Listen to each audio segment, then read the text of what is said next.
নমস্কার বন্ধুরা, আমি অরিন্দম চলে আসলাম আজকে এই মুহূর্তে বিরাট বড় একটা আপডেট নিয়ে। আবার কিন্তু বিএডরা হাইকোর্টে ধাক্কা খেলো। এটা আমাদের পশ্চিমবঙ্গ হাইকোর্টে না, এটা ছত্তিশগড় হাইকোর্টে কিন্তু বিএডরা আবার ধাক্কা খেলো। ইন সার্ভিস টিচারদের বিএড, যে সমস্ত ইন সার্ভিস টিচারদের বিএড ডিগ্রি আছে ওনাদের আউট করে দিয়ে সেখানে তার পরিবর্তে ডিএলইডি শিক্ষকদের জয়েন করাতে হবে নির্দেশ দিয়ে দিল ছত্তিশগড় হাইকোর্ট। সো বন্ধুরা, ভিডিওটা খুব ইন্টারেস্টিং হতে চলেছে। সো আপনারা চ্যানেলটাকে যদি ভালো লেগে থাকে অবশ্যই সাবস্ক্রাইব করে রাখবেন। সো বন্ধুরা, চলুন আজকের ভিডিওটা শুরু করি। বিএড ডিগ্রিধারী শিক্ষকদের চাকরি বাতিল করে ডিএডদের জন্য প্যানেল তৈরির নির্দেশ দিল ছত্তিশগড় হাইকোর্ট। ছত্তিশগড়ের বিলাসপুর হাইকোর্ট থেকে বড় ধাক্কা খেলেন বিএড ডিগ্রিধারী প্রাথমিক শিক্ষক নিয়োগ প্রার্থীরা।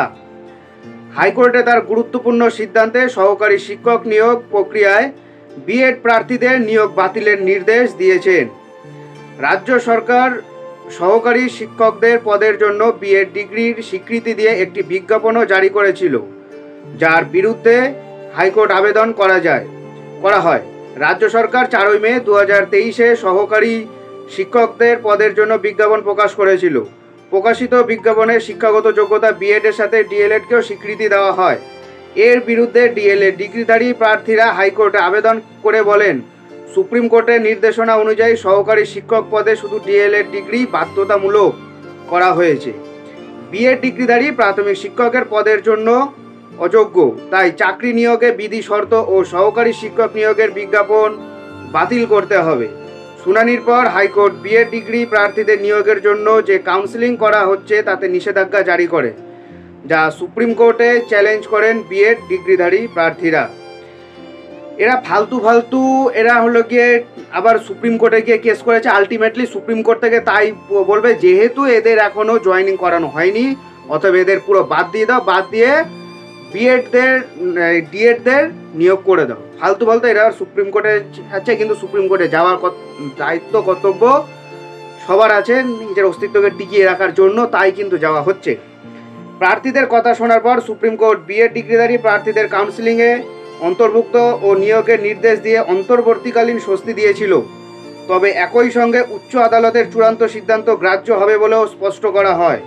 2024 সালে 29শে ফেব্রুয়ারি মামলার চূড়ান্ত শুনানি শেষে হাইকোর্ট তার রায় সংরক্ষণ করে। আজ রায় ঘোষণার সময় হাইকোর্ট বিএড ডিগ্রিধারী শিক্ষকদের পদের জন্য উপযুক্ত বলে বিবেচনা করেছেন। এছাড়া সহকারী শিক্ষক পদে নিয়োগপ্রাপ্ত বিএড ডিগ্রিধারী প্রার্থীদের চাকরি বাতিল করার নির্দেশনা দেওয়া হয়েছে। এছাড়াও শূন্য পদের জন্য ডিএলইডি ডিগ্রি প্রার্থীদের সংশোধিত তালিকা প্রকাশের নির্দেশ দেওয়া হয়। হাইকোর্ট রাজ্য সরকারকে 6 সপ্তাহের মধ্যে সংশোধিত বাছাই তালিকা প্রকাশ করে ডিএলএড প্রার্থীদের সুযোগ দিতে বলেছে। এই আদেশের পর ওই রাজ্যে প্রাথমিক সহকারী শিক্ষক নিয়োগে বিএড পাস প্রার্থীদের দাবির অবসান হয়েছে। আমরা আপনাদেরকে জানিয়ে রাখি যে প্রধান বিচারপতি রমেশ কুমার সিনহা ডিভিশন বেঞ্চে 29 ফেব্রুয়ারি এই মামলার সিদ্ধান্ত সংরক্ষণ করেছিলেন, যার রায় গতকালকে কিন্তু এই রায়টা কিন্তু বেরিয়ে কিন্তু গেছে। সো বিএডদের কিন্তু আবার একটা বিরাট বড় ধাক্কা। এই ধাক্কাটা এরা আবার খাবে আগামী 4 তারিখ বা 8 তারিখ, সম্ভবত 8 তারিখ এই ক্লারিফিকেশনের কেস আছে। সো বন্ধুরা, এটাই হলো আজকের আপডেট। সো এরকম আপডেট পেতে হলে অবশ্যই আমাদের চ্যানেল নিউজার অরিন্দমকে সাবস্ক্রাইব করে রাখবেন। ভিডিওটা ভালো লাগলে একটা করে লাইক হয়ে যাবে, বেশি ভালো লাগলে একটা করে সাবস্ক্রাইব মাস্ট। নমস্কার, ভালো থাকবেন সবাই। জয় হিন্দ, বন্দে মাতরম।